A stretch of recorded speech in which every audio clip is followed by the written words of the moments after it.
Hi there. So this entire channel and video series is basically just going to be a whole bunch of thoughts that I have, and I have nowhere to put them and nothing to do with them. I am 23 years old and I graduated college, and basically these last couple months have been really eye-opening and really different, and I feel as though my frontal lobe has finally developed, even though I thought it did before. It did not. So what we're going to be talking about in this video series is just thoughts that I have most of the time at night. So that's why we're filming this at night, and with this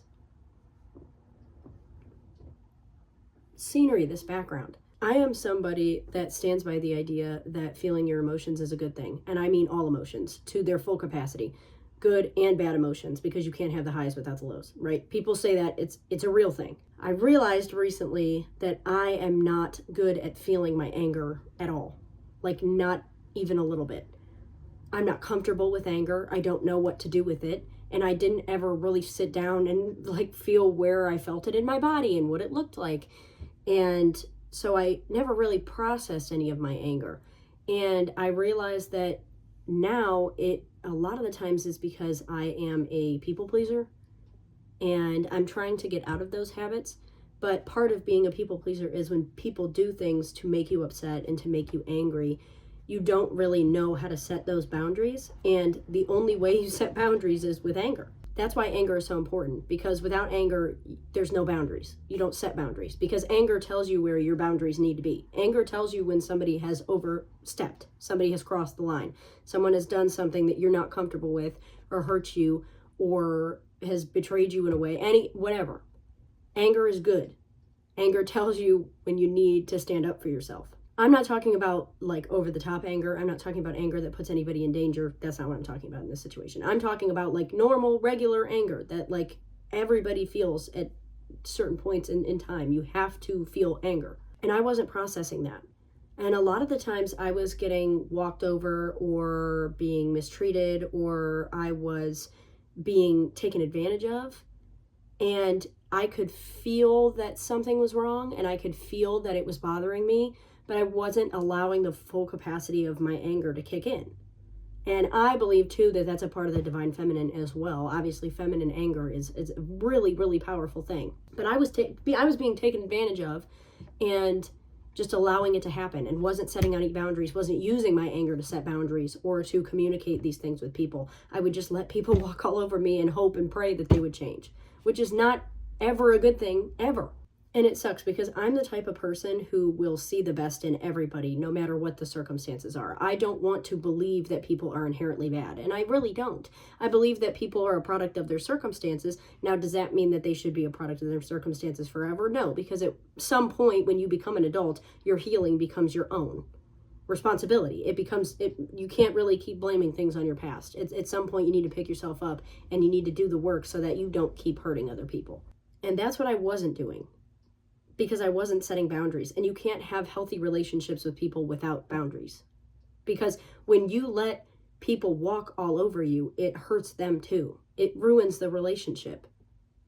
Sometimes people don't even want to take advantage of you. Some people know what they're doing. But boundaries need to be in place to have healthy relationships on both sides. I got more comfortable with my anger by finding outlets and by setting boundaries, even though it made me extremely uncomfortable. But the good thing is that if people are good people and they want to be in your life, they will not only be probably happy that you set that boundary, but they will also respect it. Now, that's not to go for everybody, but that's why boundaries are important, because then you weed out the people who are not meant to be in your life and people who do not have good intentions with you. So I found outlets for my anger. I started going to the gym. I did things that were physical. Not only that, but sometimes I painted. Sometimes I just talk out loud to myself, which is kind of why I'm doing this, so that I have something to talk to, and maybe this will help somebody.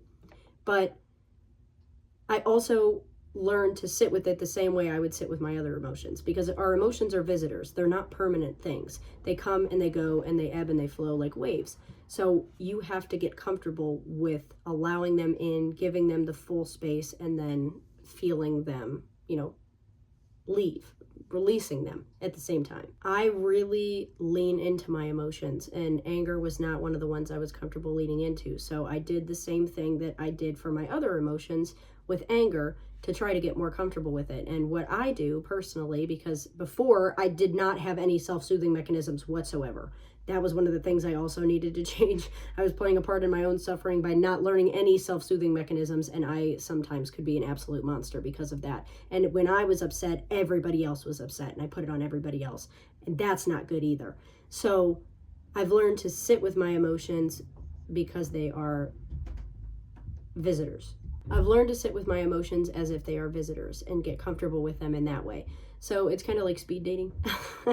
But I really lean into them, and I really give them the space and allow them the space to, really, I just that raw feeling. And not only that, but I get to know them. I want to know where it's coming from, because you're separate from your emotions. And if you can remember that, you can allow yourself to feel it without intellectualizing it too much. So what I do is a lot of the times if I have the chance to, I will sit and just rock. For some reason, it's very calming for me. I don't know. I'm somebody who does really well with touch and rhythmic, that type of thing to calm me down. So I sit and rock with it and really lean into it. And you're not going to feel your emotions by intellectualizing them either. So you have to get out of your head. You have to stop thinking about them, and you have to just lean into it and just feel it and allow it to pass.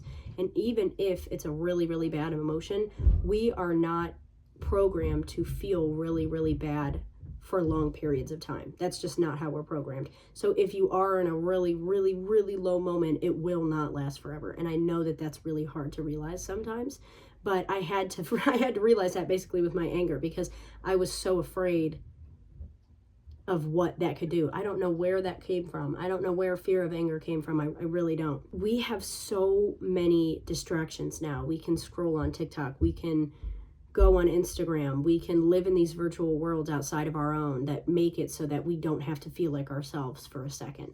And sometimes that second turns into a long time, and sometimes it's just a form of escape. Not only that, but I feel like the culture of protecting our peace has also gone too far, and the way that we portray healing has also gone way too far, because healing is not an endpoint. And that's so important, and I don't think that a lot of people really stress that. Healing does not have an endpoint. You are healing forever. There's always something to change. There's always something to improve. There's always something to work through. And there always will be for the rest of your life. Because why? I mean, who would want to stay the same for the rest? Would you want to stay the same for the rest of your life? I know I don't. I would love to grow and change every single day. Because people are saying, people say protect your peace and isolate yourself and do this and that until whatever. And don't get me wrong, isolation is really, really, really important for healing, especially if you go through a big time, like something really negative like that, something really big, whatever. There's periods in your life in which isolation can actually be really beneficial. Not necessarily from friends and stuff, but like maybe from a romantic sense. Even maybe from friends, if it's a friend conflict you're going through, or maybe a family conflict. Sometimes isolation can be really, really, really beneficial. But people are going into long periods of isolation and calling it protecting their peace, but then not getting the highs out of life as well. Because when you're protecting yourself from the lows of life and the things that can happen and the ways in which people can hurt you, you're also not opening yourself up to the possibility of all of the love you could get and all the love you could receive. Does that make sense? Don't get me wrong, it was very peaceful. I mean, I was definitely in the process of mourning. I was definitely in the process of being sad, and I was sitting and crying the ways I needed to cry and really leaning into it and, going through the entirety of a grieving process. So it was really, really necessary for me to do that. Not only that, but I was removing myself from situations that, I was removing myself from situations that were like triggering. Could put me in a situation in which maybe I could go back to put me like that type of thing, So isolation was really important for me at that point. I had also not been single in like 8 years. So I needed to hit the gas. I needed to hit the brakes. I needed to hit the brakes because that was way, way too much.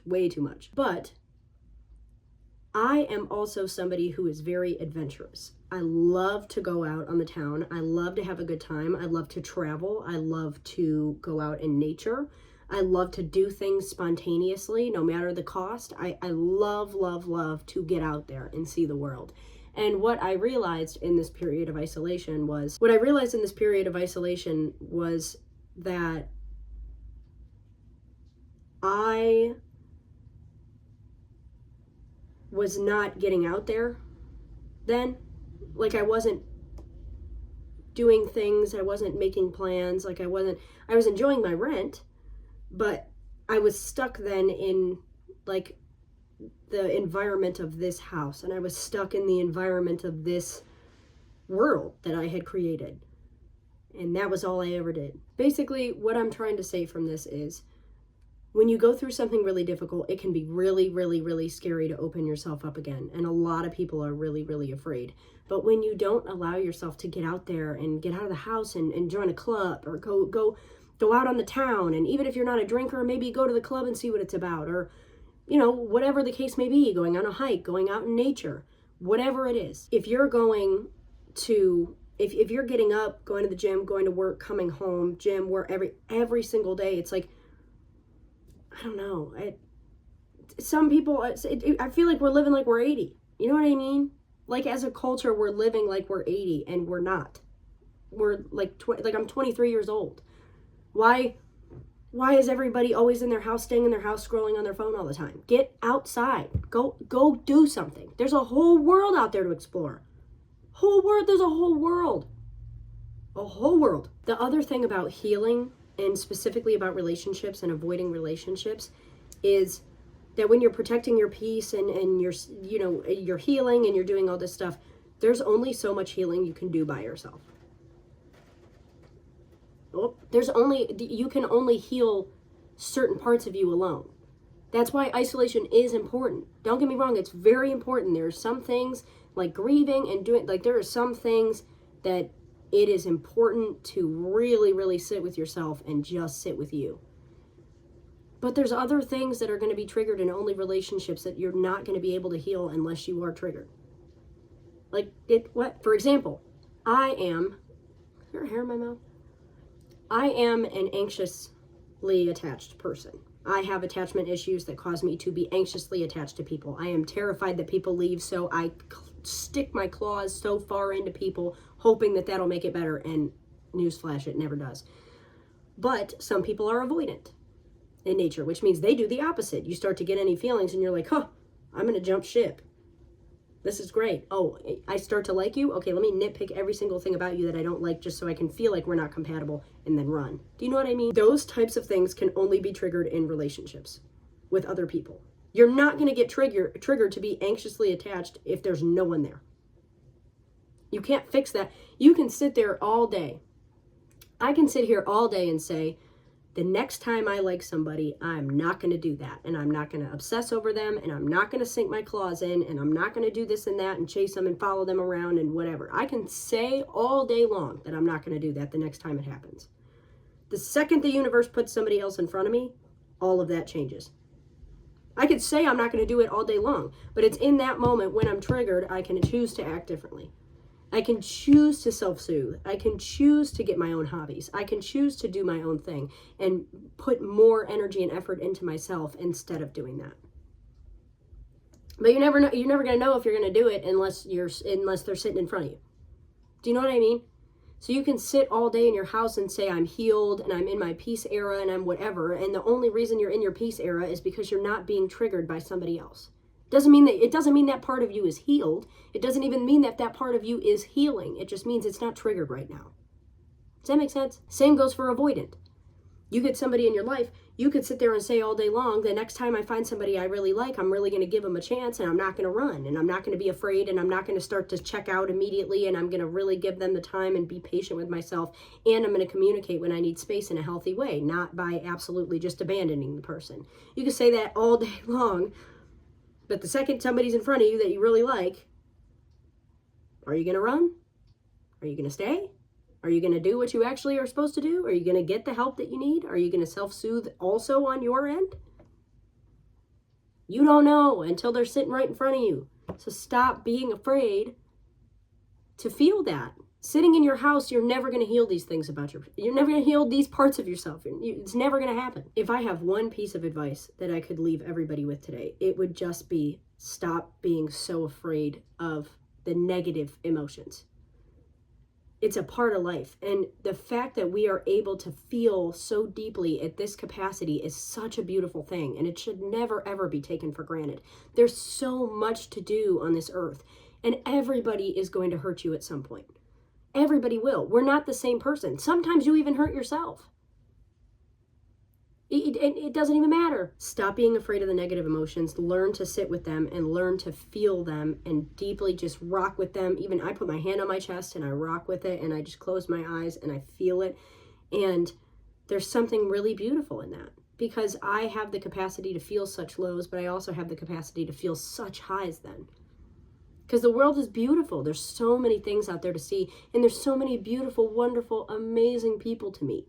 And by being afraid and staying locked up in your house like you're 85 and can't do anything, you're gonna regret it so much down the line when you haven't done anything.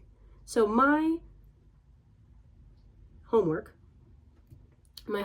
for you is this. Go out and get a hobby. Join a club. Do something. See a new bookshop in your area if they opened it, a new bookstore. If they open a new coffee shop, go there.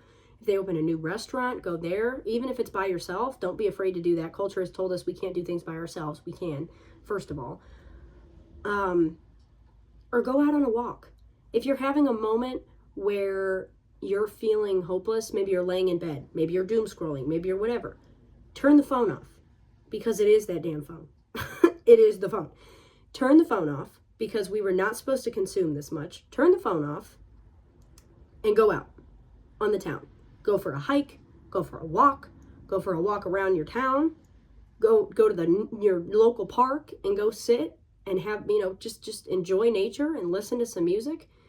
Do something that you enjoy and scroll less and consume less, because consuming makes us so unhappy. We are not consumers in nature. And set boundaries with people. If they can't respect your boundaries, those are never people that were supposed to be in your life in the first place. Not only that, but if they can't respect your boundaries, it means that they don't respect you. So people who love you and people who respect you will be happy to learn your boundaries and respect them. I promise you. I promise you they will. That is the end of this journal entry, and I hope that you enjoyed.